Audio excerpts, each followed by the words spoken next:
فرماتے ہیں کہ حضور نبی کریم صلی اللہ علیہ وآلہ وسلم نے فرمایا کہ کبیرہ گناہوں میں سے ایک یہ بھی ہے کہ آدمی اپنے والدین پر لعنت کرے، یعنی کوئی شخص اپنے والدین کے اوپر لعنت کرے۔ عرض کیا یا رسول اللہ صلی اللہ علیہ وسلم، کوئی آدمی اپنے والدین پر کیسے لعنت کر سکتا ہے؟ یہ کیسے ممکن ہے کہ کوئی شخص اپنے والدین کے اوپر لعنت بھیجے گا؟ تو آقا کریم علیہ السلام نے فرمایا ہاں، جب تم کسی کے والد کو گالی دیتے ہو تو بدلے میں وہ تمہارے والدین کو گالی دیتا ہے، تو گویا وہ ایسے ہی ہے کہ جیسے تم نے اپنے والدین کو گالی دی ہے۔ اسی طرح دیگر سارے معاملات ہیں۔ قرآن مجید فرقان حمید میں اللہ تبارک و تعالی نے فرمایا وَلَا تَسُبُّوا الَّذِينَ يَدْعُونَ مِن دُونِ اللَّهِ فَيَسُبُّوا اللَّهَ عَدْوًا بِغَيْرِ عِلْمٍ۔ ہمارے ہاں مسلکی اختلافات ہو جاتے ہیں نا، مختلف قسم کے مسائل میں ہم نے آج بہت الجھے ہوئے ہیں، ہماری طبیعتیں بہت الجھی ہوئی ہیں۔ تو اللہ تبارک و تعالی نے قرآن مجید میں فرمایا مومنوں سے، مسلمانوں سے، کہ تم ان مشرکین کے خداؤں کو مت گالی دو، ان کو برا بھلا مت کہو۔ وہ جو بت ہیں جن کی وہ عبادت کرتے ہیں صنم قدوں کے اندر، ان کو گالی نہیں دینا، ان کو برا بھلا نہیں کہنا۔ کیوں نہیں کہنا؟ کہ جب تم ان کے خداؤں کو برا بھلا کہو گے اور گالی دو گے، وہ بدلے میں نا علمی کی وجہ سے تمہارے خدا کو برا بھلا اور گالی دیں گے۔ اب اسی چیز کو ہر چیز کے اوپر امپلیمنٹ کر لیں۔ ہمارے مسئلے اختلافات ہیں، لوگوں کے ساتھ فرقہ واریت ہے، ایک ماحول، ایک تعصب کا ماحول ہے ہماری سوسائٹی کے اندر۔ تو جب ہم کسی کے مذہبی اور مسئلے عقیدے کے اوپر بد کلامی کرتے ہیں، اس کے ساتھ گالی گلوچ کرتے ہیں، تو بدلے میں وہ ہمارے اوپر کرے گا، تو معاشرے کے اندر انتشار پھیلے گا۔ تو اسی طرح ہر معاملے کے اندر ہر ایک کی رائے کا ادب کرنا، احترام کرنا۔ ہاں، اگر کہیں اختلاف ہو جاتا ہے، اختلاف ہو جاتے ہیں، ماں باپ کے اندر اختلاف ہو جاتا ہے، بھائیوں کے درمیان اختلاف ہو جاتا ہے، دوسرے معاشرے کے دیگر لوگوں کے ساتھ اختلاف ہو جاتا ہے، تو کیا ہوتا ہے؟ فرمایا ادعو الی سبیل ربک بالحکمت والموعظۃ الحسنہ وجادلہم باللتی ہی احسن۔ قرآن مجید میں فرمایا کہ جب تمہارا مجادلہ ہو، کسی کے ساتھ اختلاف ہو جائے، جھگڑا ہو جائے، تو اس جھگڑے کو بھی حل بڑے احسن طریقے کے ساتھ کرو، اچھے طریقے کے ساتھ کرو، اچھی گفتگو کے ساتھ کرو۔ وَلَا تَسْتَوِي الْحَسَنَةُ وَلَا السَّيِّئَةُ، کہ کبھی نیکی اور برائی برابر نہیں ہو سکتے۔ ادفع باللتی ہی احسن فاذا الذی بینک وبینہ عداوۃ کأنہ ولی حمیم، کہ اس اختلاف کو، اس آپس کے اندر جو اختلاف ہو گیا، فرمایا اس کو اتنے اچھے انداز کے ساتھ حل کرو کہ وہ جس کے ساتھ تمہارا جھگڑا ہو گیا ہے، تمہارا حسن کردار دیکھ کر تمہارا بہترین دوست بن جائے۔ تو فیملی اور خاندان کے اندر بھی اسی طرح اختلافات ہو جاتے ہیں، جھگڑے ہوتے ہیں، بھائیوں کے درمیان ہوتے ہیں، میاں بیوی اور ماں باپ کے درمیان اختلافات ہو جاتے ہیں۔ جب بھی کسی معاملے میں اختلاف ہو تو حل چاہتے ہیں کہ یار اس کا حل کیا ہے؟ انا کو پیچھے چھوڑ دیں، اپنی میں کو پیچھے چھوڑ دیں، ترک کر دیں، یہ جھوٹا بت ہے، اس بت کو فاش کریں۔ فرمایا کیا کریں؟ فَإِن تَنَازَعْتُمْ فِي شَيْءٍ فَرُدُّوهُ إِلَى اللَّهِ وَالرَّسُولِ،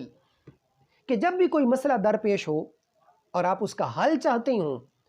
قلبی طور پر چاہتے ہوں کہ یار اس کا حل کیا ہو سکتا ہے، یہ کیسے حل کیا جا سکتا ہے، تو آؤ اس معاملے کو اللہ اور اس کے رسول کی بارگاہ میں پیش کر دو۔ اس معاملے کو اٹھاؤ، کسی کے پاس نہ جاؤ، قرآن اٹھائیں،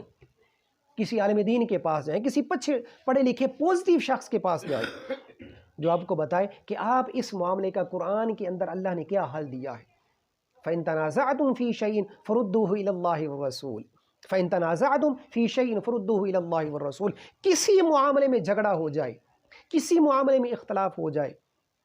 کوئی آپس کے اندر ڈسپیوٹ ہو جائے، فرمایا اس معاملے کو اٹھاؤ، اللہ اور اس کے رسول کی بارگاہ میں پیش کرو۔ جب اللہ اور اس کے رسول کی بارگاہ میں آئے گا، جو اللہ اور اس کا رسول حکم دے دیں، پھر اسی کو تسلیم کر لیں، وہی مومن ہے، وہی ایمان والا ہے۔ تو یہ بہترین حل ہے نا کہ ہمارے جتنے معاملے اختلاف، کاروباری معاملات ہو جاتے ہیں، دو پارٹنرز کے درمیان اختلافات ہو جاتے ہیں، اسی طرح دیگر معاشرے کے اندر دیگر دوست احباب ہیں، ان کے درمیان اختلافات ہو جاتے ہیں، دیگر لوگوں کے ساتھ اختلافات ہو جاتے ہیں۔ تو جس مقام پر، جس سطح کا بھی اختلاف ہو جائے، تو اپنی انا اور اپنی خواہشات اور ہوائے نفس کو ترک کر کے، چھوڑ کے معاملہ اللہ اور اس کے رسول کی بارگاہ میں پیش کر دیں۔ کہ اللہ اور اس کا رسول اس پر کیا حکم دیتا ہے۔ اب گھر کے اندر اختلاف ہوتا ہے نا، بیوی اور ماں باپ کے درمیان اختلاف ہو جاتا ہے، اور یہ شدید نوعیت کا اختلاف ہوتا ہے ہماری سوسائٹی میں، ہمارے گھروں میں، حتیٰ کہ انسان جب اس کے اندر کودتا ہے اور پڑتا ہے تو پھر اس کا جھکاؤ ایک طرف ہو جاتا ہے، یا تو وہ اپنے ماں باپ کا تابع دار اور فرما برداری شو کرنے کے لیے اتنا تابع دار اور فرما بردار ہو جاتا ہے کہ بیوی کے حقوق کو پس پشت ڈال دیتا ہے اور بھول جاتا ہے کہ اس کے بھی کچھ حقوق ہیں۔ یہ بھی ہمارے نکاح میں اللہ اور اس کے رسول کے حکم کے مطابق ہے۔ ماں باپ کی فرما برداری اور تابع داری 100% بجا لانا ہمارے اوپر لازم ہے، مگر ان کی تابع داری اور فرما برداری میں اگر بیوی کا حق تلفی ہو جائے تو پھر اس پر گرفت ہوگی، اس پر پکڑ ہوگی، پوچھا جائے گا۔ قرآن مجید میں فرمایا وَإِن جَاهَدَاكَ لِتُشْرِكَ بِي وَوَصَّيْنَا الْإِنسَانَ بِوَالِدَيْهِ إِحْسَانًا، کہ ہم نے انسان کو یہ وصیت کی کہ وہ اپنے والدین کے ساتھ احسان کرے، یہ پہلی آیت۔ اور دوسری آیت میں فرمایا وَإِن جَاهَدَاكَ لِتُشْرِكَ بِي مَا لَيْسَ لَكَ بِهِ عِلْمٌ فَلَا تُطِعْهُمَا، اور اگر ماں باپ کچھ ایسا کرنے کا کہیں جو اللہ اور اس کے رسول کے حکم کے خلاف ہو تو پھر ان کی اتباع نہیں ہے۔ یعنی ماں باپ کچھ ایسا کہہ دیں، یعنی بالفرض ہم عام مثال پر یہ لے لیتے ہیں کہ ماں باپ یہ کہہ دیں کہ بیوی کو گھر سے نکال دو۔ ہمارے یہاں سوسائٹی میں ایسا ہوتا ہے نا، جھگڑا ہو جاتا ہے، اختلافات، تو سارا جو غصہ ہے وہ بیوی کے اوپر نکال دیا جاتا۔ تو فرمایا نہیں، اگر اس کی حق تلفی ہو اور وہ حکم دیں ماں باپ جو اللہ اور اس کے رسول کے حکم کے مخالف ہو تو پھر اتباع نہیں ہے، پھر ان کی تابع داری نہیں ہے۔ اسی طرح بیوی کے حقوق ادا کرتے جائیں، چھوٹے بچوں کے، بہن بھائیوں کے حقوق ادا کرتے جائیں، اپنی اولاد کے حقوق ادا کرتے جائیں،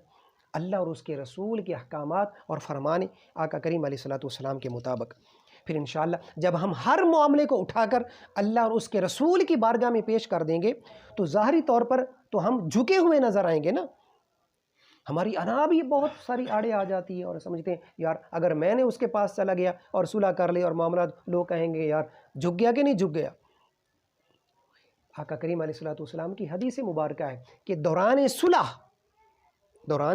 صلح جو فریق کسی دوسرے کے پاس جاتا ہے یعنی صلح کے لیے اور جا کر جھکتا ہے اور کہتا ہے کہ یار رفع دفع کریں سارے معاملات، تو فرمایا وہ جو فیل کرتا ہے کہ یار میرا ناک کٹ گئی ہے، میری تو عزت ہی نہیں رہی، میں اس کے پاس گیا ہوں تو میری جو عزت نفسی وہ مجروح ہوئی، تو آقا علیہ الصلوۃ والسلام نے فرمایا دنیا میں صلح کے دوران جو تمہاری عزت نفس مجروح ہوتی ہے، دو دلوں کو جوڑنے کے درمیان اگر تمہاری عزت نفس مجروح ہو اور تمہاری عزت میں کمی ہو تو وہ قیامت والے دن میں محمد سے لے لینا،